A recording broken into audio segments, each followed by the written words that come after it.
അപ്പോൾ BGTയുടെ 4ാമത്തെ ടെസ്റ്റിലേക്ക് കടക്കുമ്പോൾ ഇന്ത്യയെ സംബന്ധിച്ച് ഏറ്റവും പ്രധാനപ്പെട്ട പ്രശ്നം എന്ന് പറയുന്നത് ടോപ്പ് ഓർഡർ ബാറ്റ്സ്മാൻമാർ കഴിഞ്ഞ 2 ടെസ്റ്റുകളായിട്ട് റണ്ണ് കണ്ടെത്തുന്നില്ല എന്നുള്ളതാണ്. ഗില്ല്, കോഹ്ലി, രോഹിത്, അതുപോലെ തന്നെ ഋഷഭ് പന്ത്, ജയ്സ്വാൾ ഇവരാരും ഈ കഴിഞ്ഞ 2 ടെസ്റ്റായിട്ട് റണ്ണ് കണ്ടെത്തിയിട്ടില്ല.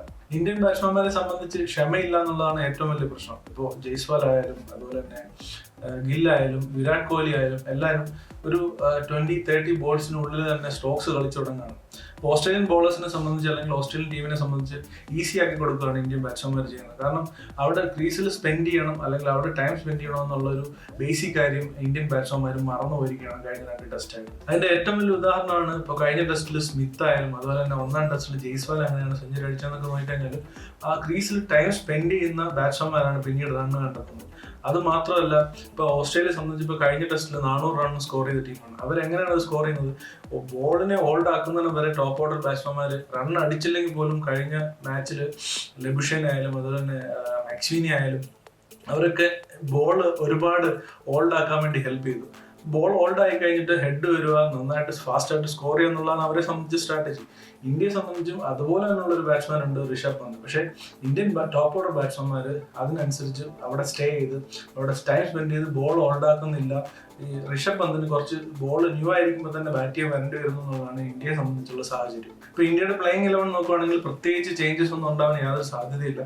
കുറച്ച് സ്പിന്നിനെ സപ്പോർട്ട് ചെയ്യുന്ന ഒരു പിച്ചും കൂടെയാണ് ഇനി വരുന്ന മാച്ചിലുള്ളത്. എങ്കിൽ പോലും ഏതെങ്കിലും ഒരു പ്ലെയറിനെ മാറ്റിയിട്ട് വാഷിംഗ്ടൺ സുന്ദറിനെ കളിപ്പിക്കുമെന്ന് എനിക്ക് തോന്നുന്നില്ല. കാരണം നിതീഷ് റെഡ്ഡിയെ മാറ്റാൻ പറ്റില്ല, ശുഭ്മാൻ ഗില്ലിനെ മാറ്റാൻ പറ്റില്ല, വേറെ ആരെ മാറ്റും? ജഡേജ കഴിഞ്ഞ കളിയിൽ നന്നായിട്ട് ബാറ്റ് ചെയ്തതാണ്, അപ്പോൾ ജഡേജയെ മാറ്റാൻ പറ്റില്ല. അപ്പോൾ മോസ്റ്റ് പ്രോബബ്ലി ഇന്ത്യ കഴിഞ്ഞ കളിയിൽ അതേ 11 വെച്ചിട്ട് തന്നെ ആയിരിക്കും കളിക്കാൻ ഇറങ്ങുന്നത്. ഇപ്പോൾ ഓസ്ട്രേലിയയുടെ പ്ലേയിങ് 11 പറ്റി പറയുകയാണെങ്കിൽ അവർ നാഥൻ മക്സ്വീനിയെ മാറ്റിയിട്ട് സാം കോൺസ്റ്റാസ് എന്ന് പറഞ്ഞൊരു പുതിയ പ്ലെയറിനാണ് നെക്സ്റ്റ് ടെസ്റ്റിലേക്ക് എടുത്തിരിക്കുന്നത്. ഓസ്ട്രേലിയ സാധാരണ ഈ ടൈപ്പ് എടുക്കാത്തതാണ്. കാരണം ഒരു പ്ലെയറിന് അവർ അവസരം കൊടുത്തു കഴിഞ്ഞാൽ അവർ മാക്സിമം ഒരു സീരീസിൽ അവസരം കൊടുക്കാറാണ് പതിവ്. പക്ഷേ മക്സിനെ സംബന്ധിച്ചൊരു ഹാർഡ് ഡിസിഷൻ ആയിപ്പോയി ഓസ്ട്രേലിയ ഭാഗത്തുനിന്നുണ്ടായത്. കാരണം മക്സിനെ ഒരു മിഡിൽ ഓർഡർ ബാറ്റ്സ്മാനാണ്. മിഡിൽ ഓർഡർ ബാറ്റ്സ്മാനെ ഒരു യങ് പ്ലെയറിനെ 25 വയസ്സുള്ള ഒരു യങ് പ്ലെയറിനെ ഓസ്ട്രേലിയ കൊണ്ടുവന്ന് ഓപ്പണിംഗിൽ ഒരു സീരീസ്, അതും ജസ്പ്രീത് ബുംറയെ പോലുള്ള ഒരു ബോളറിനെ ഫേസ് ചെയ്യാൻ വേണ്ടിയിട്ടുള്ളൊരു ടാസ്ക് പുള്ളിക്ക് കൊടുത്തിട്ട് മിസറബിളി ഫെയിൽ ആയി എന്ന് വേണമെങ്കിൽ പറയാം. റൺസ് കണ്ടെത്തിയില്ല എന്ന് വേണമെങ്കിൽ പറയാം. എങ്കിലും ആ ഒരു പ്ലെയറിനെ സംബന്ധിച്ച് അതൊരു വലിയ കൊടുംചതിയായിപ്പോയി. കാരണം ഏതൊരു ബാറ്റ്സ്മാനും ഭയക്കുന്ന, അതായത് എത്ര എക്സ്പീരിയൻസ് ഉള്ള ബാറ്റ്സ്മാനും ഭയക്കുന്ന ഒരു ബോളറാണ് ബുംറ.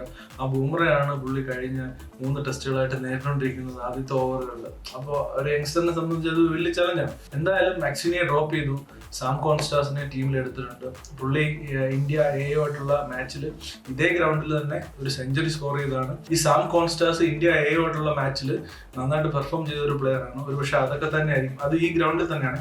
അപ്പോൾ അതൊക്കെ തന്നെ ആയിരിക്കാം ഈ ഒരു 19 ഇയേഴ്സ് ആയിട്ടുള്ള ഒരു പ്ലെയറിന് ഓസ്ട്രേലിയൻ ടീമിലേക്ക് പെട്ടെന്ന് വിളി വരാനുള്ളൊരു വാതിൽ തുറന്നത്.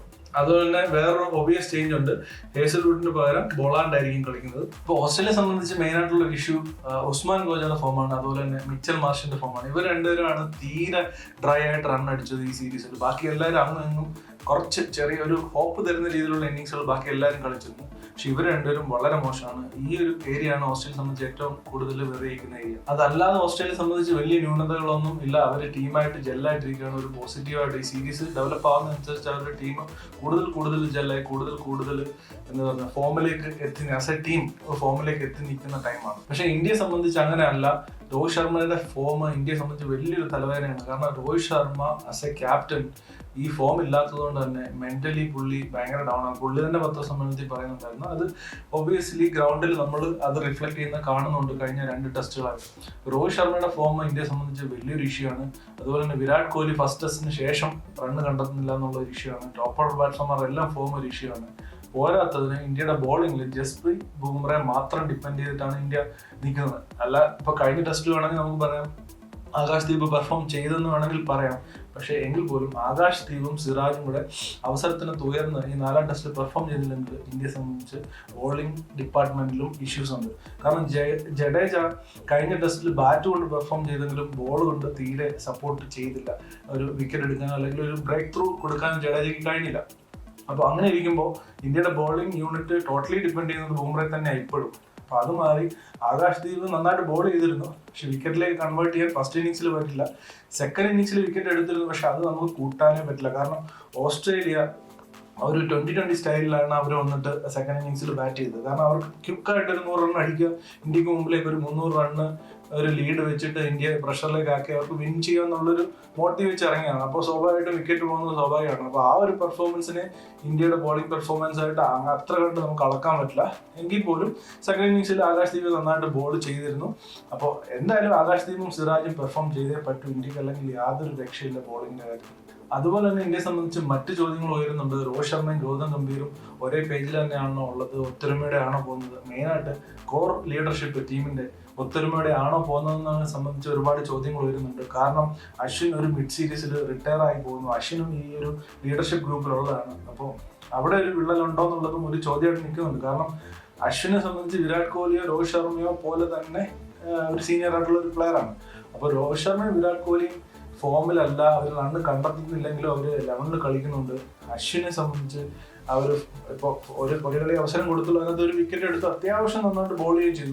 അപ്പൊ അങ്ങനെ ഇരിക്കുന്ന അവസരത്തിൽ അശ്വിന് 11 കളിക്കാനും പറ്റുന്നില്ല. അങ്ങനെയുള്ള ഒരുപാട് ചോദ്യങ്ങളുണ്ട്. അപ്പൊ ചില പ്ലേയേഴ്സിന് മാത്രം പ്രിവിലേജ് ഉണ്ടോ 11 കളിക്കാൻ, ചില പ്ലേയേഴ്സിന് ആ പ്രിവിലേജ് ഇല്ല എന്നൊക്കെ ഉള്ള ചോദ്യങ്ങൾ ഇന്റേണലി ഉണ്ട്. പുറത്തെന്തായാലും ആ ചോദ്യങ്ങളുണ്ട്. ഇന്റേണലി ആ ചോദ്യങ്ങൾ ഉയരുന്നുണ്ടോ? ആസ് എ ടീം പ്ലേയേഴ്സിന്റെ അങ്ങോട്ടും ഇങ്ങോട്ടും ഉള്ള ബന്ധങ്ങൾക്ക് എന്തെങ്കിലും ഉലച്ചിൽ ഈ കാരണങ്ങൾ ഉണ്ടായിട്ടുണ്ടോ എന്നൊന്നും അറിയില്ല. പക്ഷെ എന്തൊക്കെയോ ഒരു കോർ ലീഡർഷിപ്പ് യൂണിറ്റിൽ എന്തൊക്കെയോ പ്രശ്നങ്ങൾ ഉണ്ടെന്നുള്ളത് പലയിടത്തായിട്ട് നമ്മൾ റൂമേഴ്സ് കേൾക്കുന്നുണ്ട്. അശ്വിന്റെ വിരമിക്കലും പെട്ടെന്നുള്ള മിഡ് സീസണിലുള്ള വിരമിക്കലും കൂടെ ആകുമ്പോൾ എന്തൊക്കെയോ പുകയുന്നുണ്ടെന്ന് നമുക്ക് മനസ്സിലാക്കാൻ പറ്റും. അപ്പോൾ ഇന്ത്യയെ സംബന്ധിച്ച് ഈ 4th ടെസ്റ്റ് ജയിച്ച് ഈ സീരീസിൽ മുന്നിലേക്ക് എത്തണമെന്നുണ്ടെങ്കിൽ ടോപ്പ് ഓർഡർ ബാറ്റ്സ്മാൻമാരുടെ ഫോം നിർബന്ധമാണ്. വിരാട് കോഹ്ലി, ശുഭ്മാൻ ഗില്ല്, ജയ്സ്വാൾ, രോഹിത്, പന്ത് ഇവരെല്ലാം റെസ്പോൺസിബിലിറ്റി ഏറ്റെടുത്ത് കളിച്ചേ പറ്റത്തുള്ളൂ ഇന്ത്യക്ക് ക്വാളിഫൈ ചെയ്യണമെന്നുണ്ടെങ്കിൽ. വേൾഡ് ടെസ്റ്റ് ചാമ്പ്യൻഷിപ്പും മുമ്പിലുണ്ട്, അതിന് ക്വാളിഫൈ ചെയ്യണമെന്നുണ്ടെങ്കിലും ഈ ടെസ്റ്റ് ജയിക്കണമെന്നുണ്ടെങ്കിലും ഈ സീരീസിൽ ഒരു മുൻകൈ നേടണമെന്നുണ്ടെങ്കിൽ അവർ വിചാരിച്ചേ പറ്റൂ. അതുപോലെ തന്നെ സിറാജും ആകാശ്ദീപും ബോളിംഗിൽ ബൂംറ ഒരു 50% ഇവർ രണ്ടുപേരും കോൺട്രിബ്യൂട്ട് ചെയ്താലേ ഇന്ത്യയുടെ ബോളിംഗും സ്ട്രെങ്തൻ ആവത്തുള്ളൂ. കാരണം ഒരു സ്പിന്നറെ കൂടെ കൊണ്ടുവന്നതായിട്ട് നമുക്ക് കാണാൻ പറ്റുന്നില്ല. അങ്ങനെ സ്പിന്നറിനെ കൊണ്ടുവരണമെന്നുണ്ടെങ്കിൽ നമുക്ക് നിതീഷ് റെഡ്ഡിയോ അല്ലെങ്കിൽ ജഡേജ മാറ്റേണ്ടി വരും. അത് എനിക്ക് തോന്നുന്നില്ല അങ്ങനെ ചെയ്യാനുണ്ട്. ഇല്ലെങ്കിൽ ഒരു ഓപ്ഷൻ എന്താ വെച്ചാൽ ഗില്ലിനെ മാറ്റിയിട്ട് വാഷിംഗ്ടൺ സുന്ദറിനെ കൊണ്ടുവരുമെന്ന് എനിക്കൊരിക്കലും തോന്നുന്നില്ല. അപ്പോൾ ചേഞ്ചസ് ഇല്ലാതെ കഴിഞ്ഞ പ്രാവശ്യത്തെ എല്ലാം തന്നെ ആയിരിക്കും. അപ്പോൾ ഇവരെല്ലാം പെർഫോം ചെയ്തേ പറ്റും. അപ്പർ ഹാൻഡ് തീർച്ചയായിട്ടും ഓസ്ട്രേലിയക്ക് തന്നെയാണ്. കഴിഞ്ഞ ടെസ്റ്റിൽ അവസാനം ഇന്ത്യ ഒരു തിരിച്ചുവരവ് നടത്തിയത് ഒരു അപ്പർ ഹാൻഡായിട്ട് നമുക്ക് കണക്കൂട്ടാൻ പറ്റില്ല. കാരണം ഓസ്ട്രേലിയയെ സംബന്ധിച്ച് അവർ ക്വിക്കായിട്ട് റൺ സ്കോർ ചെയ്യാൻ വേണ്ടിയിട്ട് ഒരു 20-20 സ്റ്റൈലിൽ കളിക്കുന്ന സമയത്താണ് വിക്കറ്റ് നഷ്ടപ്പെട്ടത്. ഇന്ത്യ ആ സമയത്ത് എടുത്ത വിക്കറ്റ് അതേപോലെ ഇവര് ഒരു ലോങ് ഇന്നിങ്സ് കളിക്കുന്ന സമയത്ത് എടുക്കാൻ പറ്റുമോ എന്നുള്ളതാണ് ചോദ്യം. ആ ചോദ്യത്തിന് ഇന്ത്യയുടെ കയ്യിൽ മറുപടി ഉണ്ടെന്നുണ്ടെങ്കിൽ ഇന്ത്യയെ സംബന്ധിച്ച് പോസിറ്റീവായിട്ടുള്ള കാര്യമാണ്.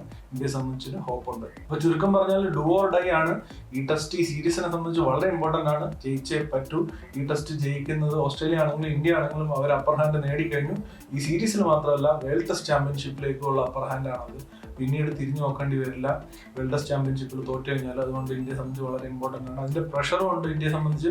ഓസ്ട്രേലിയയെ സംബന്ധിച്ചും ഒരു പരിധിവരെ അതിന്റെ പ്രഷർ ഉണ്ടാവും. പക്ഷെ അവർ ഇപ്പോൾ ഈ സീരീസ് ഡെവലപ്പ് ആവുന്നതനുസരിച്ച് അവരുടെ ടീം ഫോമായി വന്നില്ല. അവർ എല്ലാവരും ഒരു ആസ് എ ടീം അവർ എന്താ പറയുക കുറച്ചും കൂടെ ഒരു ഇന്ത്യയെ പോലെയല്ല, കുറച്ചും കൂടെ ജെല്ലായിട്ട് പെർഫോമൻസ് ആൾക്കാരുടെ മെച്ചപ്പെട്ട് വരുന്ന ഒരു ടീം ആയതുകൊണ്ട് തന്നെ ഒരു അപ്പർ ഹാൻഡ് ഓസ്ട്രേലിയക്ക് ഉണ്ടെന്നാണ് ഞാൻ കരുതുന്നത്. എന്തായാലും നമുക്ക് 26-ാം തീയതി ബോക്സിംഗ് ഡേ ടെസ്റ്റിൽ കാണാം. അപ്പോൾ കൂടുതൽ BGT വിശേഷങ്ങളുമായിട്ട് വീണ്ടും കാണുന്നതിന് മുമ്പേ ബൈ.